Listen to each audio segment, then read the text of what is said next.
بسم اللہ الرحمن الرحیم۔ السلام علیکم۔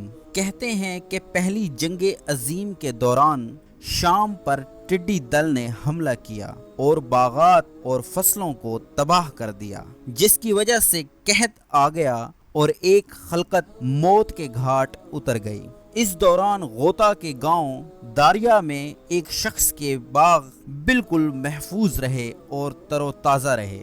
ٹڈی دل نے اس کو کوئی نقصان نہیں پہنچایا۔ چنانچہ لوگوں نے حکومت سے شکایت کی کہ اس شخص کے پاس ٹڈی دل کو مارنے کی دوا موجود تھی، لیکن اس نے کسی کو اس کا نہیں بتایا۔ اس پر حکومت نے ایک فوجی دستہ اس کو سزا دینے کے لیے بھیجا۔ افسر نے اس شخص پر کوڑا اٹھایا اور پوچھنے لگا کہ تم اس کرم کش دوا کا حکومت کو اور عوام کو کیوں نہیں بتایا اور کیوں اس دوا کو مخفی رکھا؟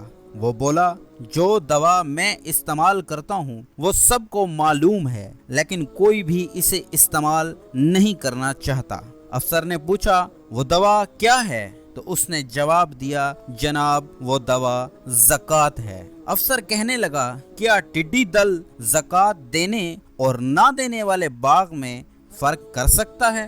وہ شخص کہنے لگا، تجربہ کر کے دیکھ لیں۔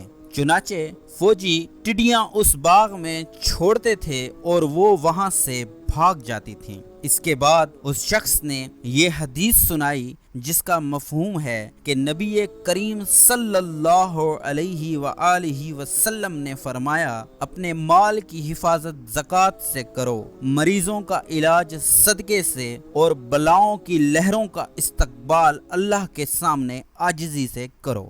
زکوٰۃ نے ٹڈی دل کو شکست دے دی۔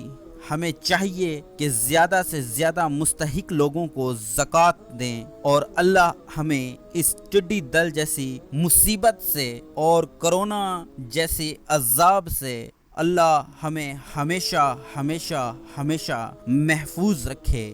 تمام بھائیوں سے دعا کی گزارش ہے۔